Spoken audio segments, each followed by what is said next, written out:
What's up, y'all?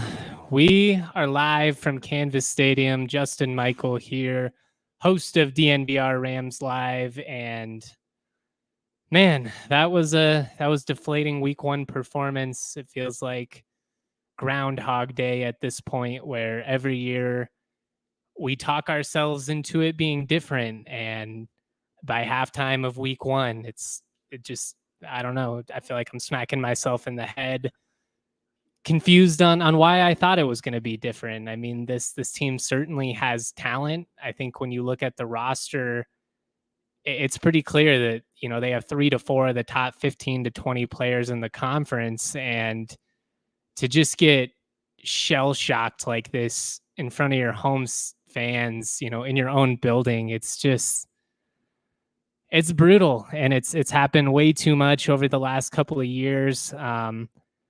We'll get into some key series in this matchup. I'll break down the turning point. We will talk about some of the positives. There were a few things that went well for this one, but overall, man, this was really deflating. I mean, the offense did get going in the fourth quarter once Braden Fowler-Nicolosi came into the matchup, and we'll talk about that later on, just in terms of what to expect with this quarterback position.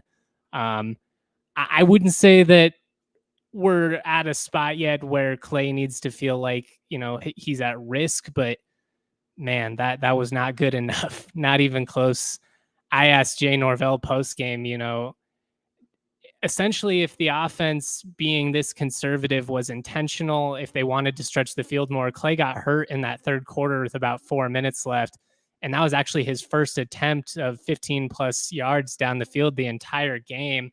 And Jay was pretty honest. He's like, he felt that there were some opportunities that they missed, that there were some chances to be more aggressive, and, that he didn't take those. That was something that I talked about coming into the season, was just the residual impact of taking all the hits he had last season. And, if he potentially was going to develop some bad habits, maybe not trusting that O-line, because frankly, it wasn't like last year when you had 12 tackles for loss, when you gave up 7 sacks. I mean, I felt like there was quite a few instances in which he had time to, let the play develop, potentially be a little bit more aggressive down the field, and he just wasn't taking them.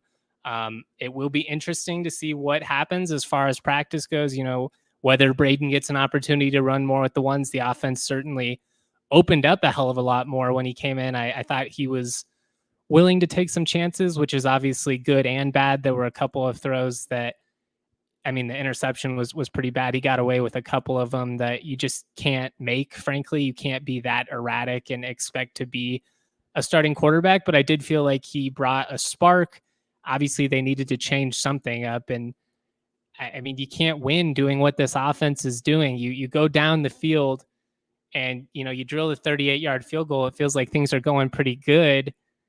And then after that, I think their next 4 drives, they had a combined 12 plays. It was rough. They could not get anything going. I did feel like the defense, for the most part, gave them a chance. To only be down 2 scores at halftime is pretty remarkable. They could have easily been down 30. In the second half, I felt like they just were gassed. They were gassed. And that's not to say that it was perfect. There were certainly a couple of blown coverages where receivers were running way too open. I felt like the pass rush was going to be more consistent. We didn't see any of that. Outside of Mo Camara, I guess, had the strip sack. We broke free a little bit in the fourth quarter, started to make some plays, but both offensively and defensively, at that point, it was garbage time. The game was well out of hand. I don't know. I feel bad. I feel bad that I got people's hopes up. I do think this team has talent, and as deflating as this was, I haven't completely abandoned all of that. It's just getting to a point where it feels systemic, like the Cleveland Browns or something. You change the staff, you change players, you bring in talent, you change the uniforms, you change everything. And in the end, the result just ends up being the same. And, like so many of you out there, I'm just tired of it. I'm tired of coming into this building excited and just leaving dejected. Now, again, it's week one. We don't want to panic too much, but I mean, there was a lot of talk coming into this season from the coaches, the players, about how this was going to be different. It did look better in practice from what we saw. I'm really surprised that they played this poorly at home, that it felt like they were shell shocked. They didn't respond well. I mean, to come out in that second half and go 3 and out when you're only down 14, I mean, you go down and you score a touchdown there, it's a completely different ball game. And instead they just came out completely flat. And that was kind of the story of tonight, just not enough juice for a week 1 game in your building against a Power 5 team, and to give up 50 points with all the hype that we had for this defense. And they do have talent. It's not good enough. It's not good enough. We're going to get into it as we go here. Buying tickets shouldn't be as stressful as watching CSU football. Thankfully, with Game Time, it's fast and easy. It's the best way to buy tickets last minute for sports, music, comedy, theater, you name it. They've got the best deals around. They offer flash deals, last minute tickets, anything you need. What's really cool about Game Time is you can see where you're going to sit before you even get to the stadium. They offer images while you're scrolling. You can see it before you even buy it to make sure that you are not buying a bad ticket. Game Time is the place for last minute ticket deals. Forget planning months in advance. Game Time has deals on tickets right up to the day of the event. Get exclusive flash deals on tickets for football, basketball, baseball, concerts, comedy, theater, and more. The Game Time guarantee means you'll always get the best price. If you find tickets in the same section in row for or less, Game Time will give you 100% credit for 110% of the difference. Snag tickets without stress using Game Time. Download the app. Use the code DNVR for $20 off your first purchase. Terms apply. Again, create an account. Redeem the code DNVR for $20 off. Download Game Time today. Last minute tickets. Lowest price guaranteed. Also want to shout out our friends over at American Raptors. The 2023 Rugby Town Sevens tournament was about a week ago. It was a really cool event. 20 teams from all over the world, all competing. The really cool thing about the American Raptors program is they take athletes from all backgrounds, football players, basketball players, you name it. They already have the athletic skills to compete in rugby, to potentially be good at rugby, but they hone those skills. They refine them. You can learn the sport with our guy, Colton Strickler. You can follow him on Twitter at Colton Strickler or at DNVR_rugby. We've got a weekly rugby pod. It's the best way to stay up to date with all things rugby. Our guy, Colton, is a Ram, so I imagine he too is going through it tonight. But man, not the performance we were looking for.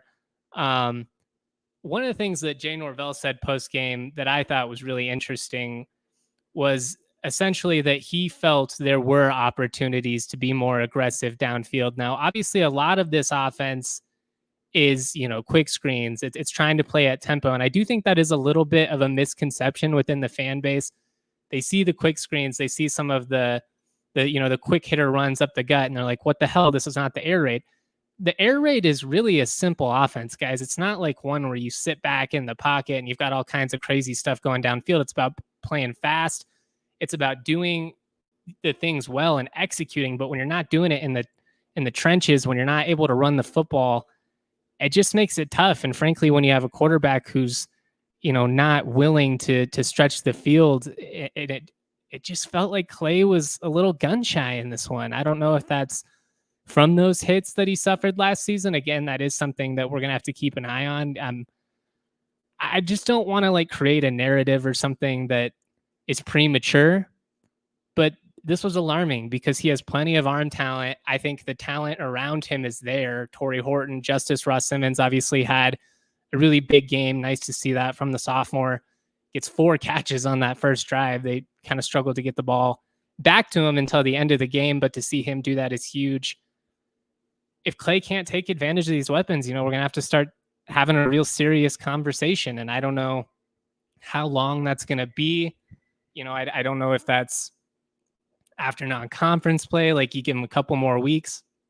What I do know, you can't afford to waste another season with as much talent as you have. So there's going to have to be some, hard conversations, some hard, practices. I don't know. We're just at a point where we can't afford to give it away. And I believe that Clay has all the tools, but we need to see him execute more consistently. And that's the big key. Execution. You see it in spurts. You see Justice Ross-Simmons break free for a 70-yard touchdown. You're like, bang. You see Dallin Holker, make an insane grab in the end zone, and just the talent and athleticism that he has. And it's exciting, but at the end of the day, you lost 50-24 again. Going back to the analogy at the beginning, Groundhog Day, it's just another day, same old story.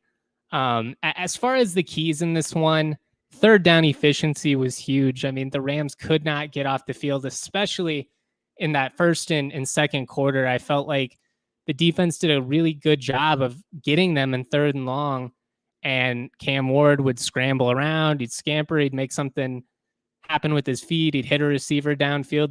They couldn't get off the field. They did have a big goal line stand, and that was great to see. It was great to see the defense play with some heart there. It gives DSU an opportunity to stay in this one, even if the final outcome didn't end up being that much more competitive. It's just, it's gut-wrenching, guys. And I'm going to get to some of your questions and comments here at the end, but I did just kind of want to go through some of the key numbers in this one. For me, third down efficiency was huge. Like I said, Washington State 11 of 17 in this game, CSU only 5 of 14, and the vast majority of those third down conversions came at the end when the game was well out of hand.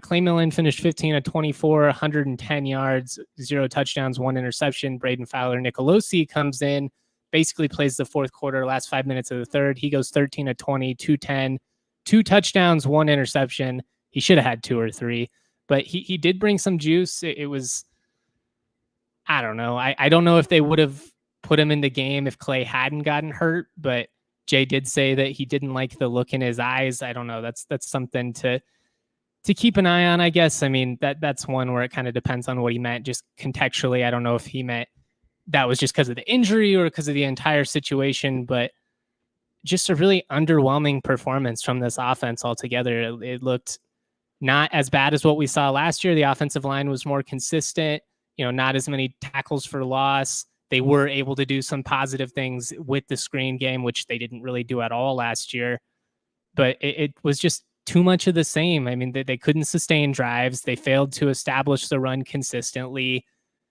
I mean, I guess Dallin Holker scoring a red zone touchdown is encouraging. Scoring over 20 points for the first time of the Jay Norvell era, that's encouraging. The fact that the quarterback wasn't getting his teeth kicked in every other snap, that's encouraging. But I expected to see so much more out of this group on both sides of the football. I thought the defensive line was going to be able to get in Cam Ward's face more than they did. They had their moments, but it just felt like a lot of the time Cam Ward had, all day back there to just kind of roam, wait for it to develop. And that's tough on your secondary, when they're back there just isolated. They needed to keep them within the pocket more consistently than they did. It didn't work out. And frankly, he's a good quarterback. He seems to play his best football when going up against the green and gold. But I felt like the turning point in this one was that fourth down play in the second quarter where, you go for it on your own territory. And Washington State actually didn't score after this, but I just felt like momentum wise, that would have been huge if you're able to, get that. It's 4th and like 1.5 basically, and you go backwards, you lose 2-3 yards. That's so deflating to just not be able to win those moments in the trenches. I don't know. It's just rough. It's just rough. As far as, the player of the game, I got to go with, Justice Ross-Simmons, sophomore wide receiver. He had a pretty productive outing in this one. Again, some of it came in garbage time, but 5 catches, 123 yards, 1 touchdown. It was really encouraging. He's a stud. He came on strong at times last year. To see him in week 1 have this type of performance, it's great. Torrey Horton, though, guys, he did finish with 9 catches for 81 yards, but I mean, we were in the third quarter, and I'm sitting here looking at the target numbers, and he's at like 1 catch on 4 targets, and it's just not enough. Like they got to look to get him the football consistently. You see special things can happen when the ball is in his hands. I mean, he's got ability to make you miss in the open field. He's got phenomenal hands. They have to find a way to get their best playmakers the football. And, that's all on the quarterback. It really is. So a big test, obviously, coming up over these next couple of weeks. There's things you did well, not a lot, but I don't know. I don't want to act like the sky is falling, but it's hard to feel positive when you just get worked in your own building the way that CSU did tonight. We do have some helmet stickers for a couple of individuals that played well. Kobe Johnson, the game was well out of hand, but he did have a 98-yard kickoff return for a touchdown. He's really explosive. He's a guy I'd like to see them get the ball in his hands more, whether it's, swing passes, running back screens, just something. I mean, he's a lightning bolt once he gets going. That was the first CSU kickoff return for a touchdown since Anthony Hawkins against UNLV in 2019. Love to see that in the preseason. I did say that CSU will return a kick and a punt for a touchdown this year. A lot of my other preseason predictions not looking so hot right now, but I did get that one. Obviously, helmet sticker for Justice Ross Simmons. Not the outcome any of us were looking for, but to go for 5 catches, 123 yards, and a touchdown, that's huge. Helmet sticker for Dallin Holker in his CSU debut, 5 catches, 47 yards, 1 touchdown. That red zone play, just a small glimpse of what he brings to the table. I think he's going to be a huge asset for whoever's at quarterback this season. I still think it'll be Millen.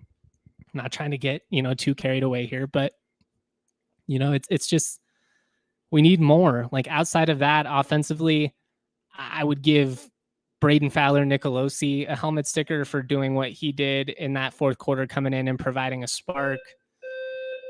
Oh, we got some stadium noise. Let me see if I can close the gate. All right.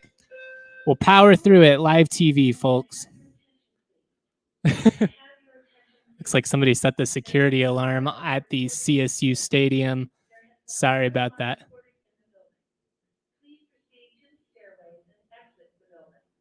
Oh, the fire alarm has gone off and we are being forced to exit the building.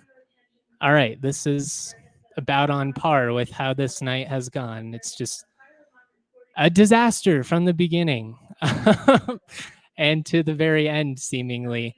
I'm not sure what to do. I don't know if I need to go or not. I certainly don't want to stay on if the siren is going to keep going. Nobody is reacting. It doesn't seem like anybody feels like they're in danger, but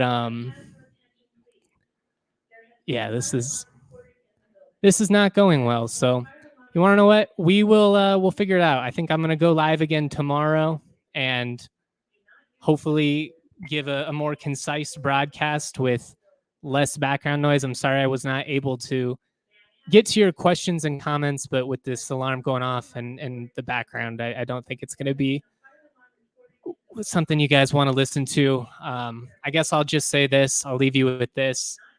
This was really disappointing, guys, but it's week 1, and we never overreact more to anything in any sport than we do on week 1. So you got a bye week. You got 2 weeks to figure it out. Obviously, the way CU performed today, it's pretty alarming. The fact that the Rams struggled with Washington State's tempo early, that was really alarming to me. But it's week 1, and you've got an opportunity to get better. But we shall see. So I'm really sorry about this, guys. The fire alarm going off. I'm not sure what time yet. I'll figure that out. But much love. Hope everybody gets home safely tonight. Peace.